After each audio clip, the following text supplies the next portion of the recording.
Russia's war machine is now clearly starting to misfire. The invasion campaign, which has been going on for nearly 3 years, is seriously shaking the Russian army. Putin's procurement of tens of thousands of troops from North Korea in order to save the Kursk Oblast seems to have failed to prevent the collapse of the Russian army. Among the factors contributing to the collapse of the Russian armed forces are the harsher conditions of the war as the winter season makes itself felt, and the Ukrainians' advantage in using Western military resources. In addition, the Kremlin's failure to provide Russian and North Korean troops with adequate supplies and humanitarian necessities along most of the front lines of the war has accelerated the collapse of the Russian army. Many Russian and North Korean soldiers, especially in the Kursk Oblast, claim that they are unable to eat, drink water, or sleep in proper beds on a regular basis. Some Russian soldiers also say that the tanks, armored vehicles, and weapons they are using are still from the old Soviet era, and that these resources do not stand a chance against the Western military equipment provided to the Ukrainians. All this shows that the former glory of Putin's army is slowly fading away. Recent data reveals that the Russian army has suffered severe losses that worried even Putin, especially in November. So what happened in November? How many soldiers did Russia lose this month? How long can the Russian army stay in this war with its record-breaking military losses? For all these questions and more, let's get started. First of all, let's talk about the total losses of the Russian army. The General Staff of the Armed Forces of Ukraine claimed that Russia has lost 754,590 soldiers in Ukraine since its full-scale invasion on February 24th, 2022. Of course, Russia's casualty figures include soldiers who were wounded, fled the front lines, and surrendered to the Ukrainian army. Nevertheless, this is one of Russia's most severe crises since the Second World War. The total Russian military losses in November were even more frightening. In November, 45,720 Russian soldiers were eliminated, wounded, or captured, and therefore unable to continue participating in combat operations.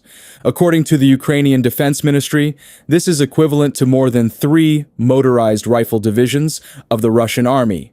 November also set a record for the loss of Russian military personnel in one day, with 2,030 people. This is the highest figure since February 24th, 2022. Ukrainian forces also destroyed 307 Russian tanks, 899 armored combat vehicles, and 884 artillery pieces in November. According to the calculations of the Ukrainian Defense Ministry, the value of the weapons and equipment lost by Russia in November is estimated to exceed $3 billion, which is more than the losses in September and October. The UK Ministry of Defense also confirms the Russian military's massive military losses in November. As we told you, Putin must have been seriously concerned about these losses in November. After these losses came to the fore, the Russian leader once again invoked the nuclear trump card.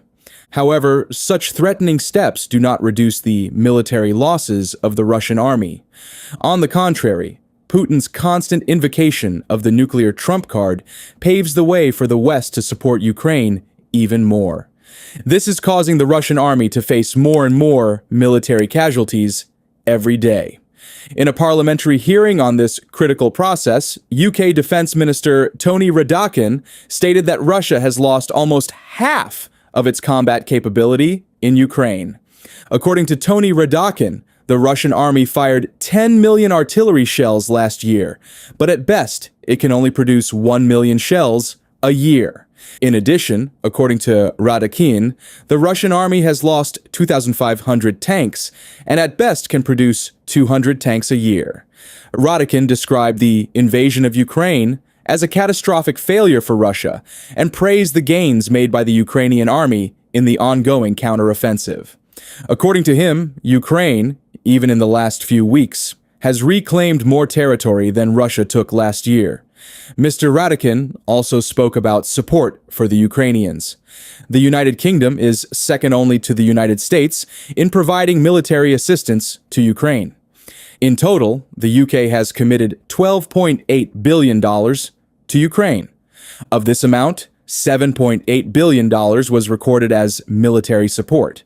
In addition, Prime Minister Rishi Sunak promised to deliver hundreds of air defense missiles and attack aircraft to the Ukrainian army in May 2023. So the UK has become an important ally of Ukraine.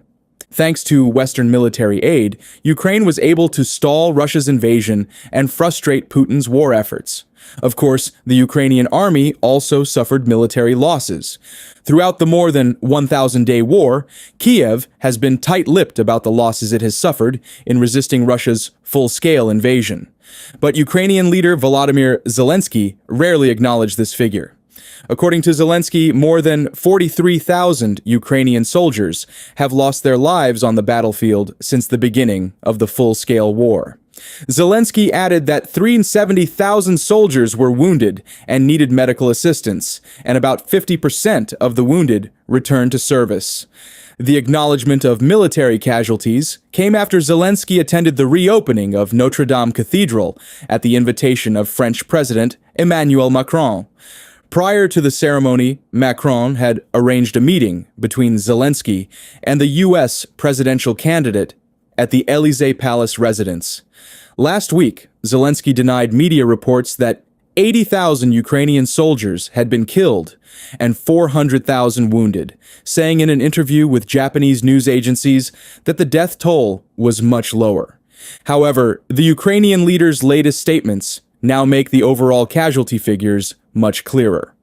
Immediately after Zelensky's statements, Donald Trump, the newly elected president of the United States, said that Ukraine had lost 400,000 soldiers and many more civilians, while calling for an immediate ceasefire.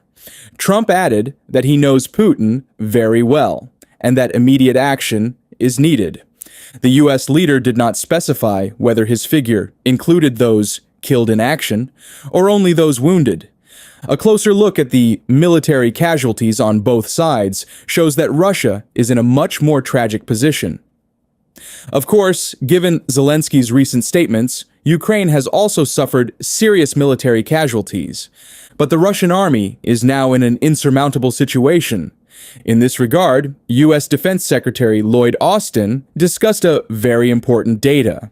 Lloyd Austin claimed that Russia has suffered at least 700,000 casualties since February 2022, and has also spent $200 billion since the launch of the full-scale invasion. The casualty figures were known, but the $200 billion spent by the Russian military is one of the most important new data that has come to light. Yes, you have not heard wrong. Since the beginning of the war, Russia has continued its occupation of Ukraine, throwing away billions of dollars. At the moment, the country's economy has been shaken by Putin's war strategies. But the Russian leader has taken an interesting stance in recent days. On the anniversary of the Bolshevik Revolution, Vladimir Putin gave a speech meditating on the patterns of history. He called the communist takeover of Russia one of the milestones. Putin said that it has determined the course of history, the nature of politics, diplomacy, economies, and social structure. The Russian leader then hinted that the war he launched by invading Ukraine in 2022 was also such a moment. But the citizens of the country, where interest rates have reached 21% and inflation is pushing 10%, do not think like Putin. A recent study by the Laboratory of Public Sociology, an independent research group, gives an idea of the alienation ordinary Russians feel about the war. In particular, Russians in Buryatia in eastern Russia, Ural in the center, and Krasnodar in the south are fed up with Putin's war stance. In all three towns, pro-war propaganda has almost completely disappeared. People have taken down the letter Z stickers they put on their cars in the first weeks of Putin's alleged special military operation. In the Ural direction, a flag with black and orange stripes still hangs outside a hotel, but it has faded. Residents find it hard to remember the patriotic events organized in the town in recent months. So the free screening of Kremlin leader Vladimir Putin's propaganda movie hardly attracted anyone. But there is no open criticism of the war, not only because of government pressure, but also because people in small towns are afraid of being ostracized. When a researcher in Buryatia asked a woman what was stopping people from speaking out against the war, she got a very remarkable answer. Her answer was that people just want to be with everyone else and don't want to separate from the majority or fall out of the norm. People largely pretend that war is not happening. A resident of Cheremушkin suggested that without the periodic news of someone passing away and the funerals, people would not remember that there is a war going on. The large payments for conscripts are a major point of contention for those in these regions. Those Russians who do not care about the money continue to blame Putin and point out that the wages paid to conscripts have not changed the tragic fate. Surveys show that people do not like to associate themselves with war. A real estate agent in Krasnodar complains that relatives in Ukraine have stopped talking to him. In addition to the divisions, the forecasts for the future are likely to anger Putin even more. According to a recent poll, nearly half of Russians would support the withdrawal of Russian troops from Ukraine without achieving Putin's stated goals. The percentage is higher among women and young people. In fact, the majority are generally patriotic. In 2014, however, this situation changed considerably.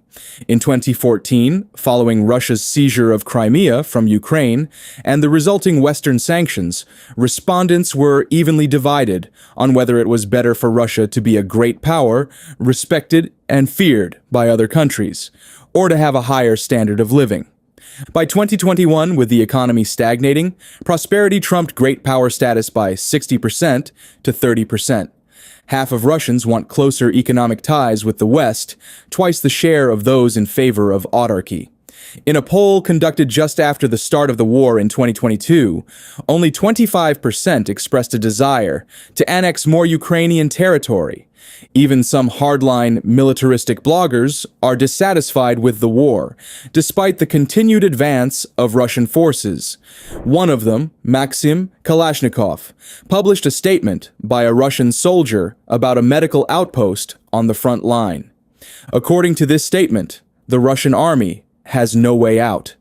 At the same time, the economic boom, fueled by the government's generous spending on the war and wage growth due to manpower shortages, is starting to run out of steam. Next year, the central bank forecasts GDP growth of between 0.5% and 1.5%, well below this year's 3% and last year's 3.5%. An independent research company that tracks the spending of 40,000 Russians in 240 towns believes that the average bill for everyday goods and services has risen by more than 22% a year. The exchange rate of the ruble is falling due to both inflation and new American sanctions against Russian banks, making it harder for them to obtain dollars. In recent weeks, it has fallen well below 100 rubles to the dollar for the first time since the invasion of Ukraine in 2022. State-owned enterprises, especially in the defense industry, are absorbing huge amounts of capital, leaving the private sector struggling to borrow, even at high rates. Few have the confidence to do so anyway. There is no vision for the future. Thinking about long-term plans often leads to depression in Russia. There is a sense that worse is to come for Russia in the days to come.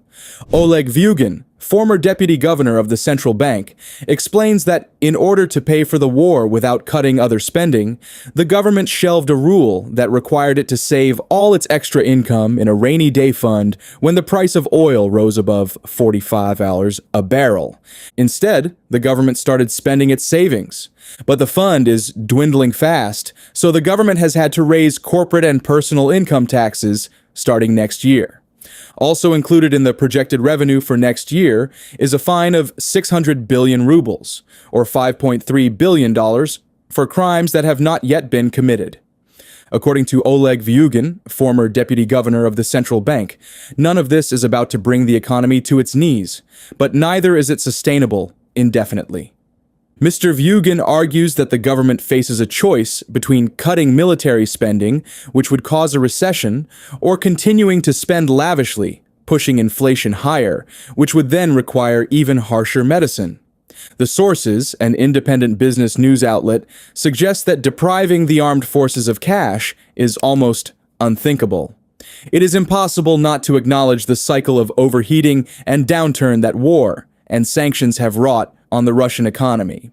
But some officials still argue otherwise. Central Bank Governor Elvira Nabiullina accepted higher interest rates in Parliament. Elvira Nabiullina also claimed that the Russian economy is working at full capacity. She added that the unemployment rate is at a record low of 2.4%, but this rate is a complete illusion. Almost all of Russia's working population is in the military defense sector. The private sector has completely collapsed. No international company wants to invest in Russia. So how can Russia still maintain its occupation of Ukraine despite these severe conditions? The answer is actually quite simple. Oil revenues keep Russia afloat. Global oil markets are under pressure amid concerns about ample supply and demand, partly due to China's weakening economy. Macquarie analysts forecast a hefty surplus next year due to non-OPEC supply growth and below-trend demand growth. International Brent crude futures have fallen 4% since the beginning of the year. U.S. West Texas Intermediate futures fell 1% over the same period. So the global oil market is weaker, and this probably creates an opportunity for Russia to take more action. But a very important step came from the U.S. on this issue. In a statement, U.S. Treasury Secretary Janet Yellen signaled plans to impose new restrictions on Russian energy exports, one of the main sources of income for the Kremlin's war fund. Yellen said she would not give any preliminary information on the new sanctions, but said the U.S. would continue to pressure the Kremlin to end the war. Responding to reports of possible new oil sanctions, Kremlin spokesman Dmitry Peskov said the outgoing Biden administration would leave a difficult legacy in U.S.-Russia relations, according to the state news agency TASS. Indeed, Peskov argued that the United States is increasing pressure on Russia's energy revenues, which is unacceptable for the Kremlin. In November, the U.S. sanctioned Gazprom Bank, the last major Russian financial institution, to be exempted from such restrictions. Gazprom manages large international transactions, including those from the banking, oil, and gas sectors. The Group of Seven and its allies had imposed price caps on Russian energy and restricted Russia's access to insurance, brokerage, and shipping services from the West. The measures ensured that global energy markets continued to function in an orderly manner. This prevented price shocks and inflation, but still limited Russia's oil revenues. However, in an environment of sluggish demand, there is ample oil supply globally, so there is less risk of a price spike, even if Russian production is withdrawn from the market. Russia sells most of its oil to India and China due to Western sanctions on its energy sector. Russia's oil revenue in November fell 21% from a year earlier due to weak energy prices. Even if the Russians find different suppliers, it is unlikely that this will lessen the impact of the U.S. restrictions. In short, it is impossible for Kremlin leader Vladimir Putin to protect his country's economy, military structure, and sociological balance under these circumstances. The Russian army's military casualty figures are increasing every day, while the country's economy continues to be crushed by the hardships of the war and the impact of sanctions imposed by the West. Oil and natural gas revenues are not enough to cover these huge deficits, so for Putin, the end of the road may be near. Thank you for tuning in.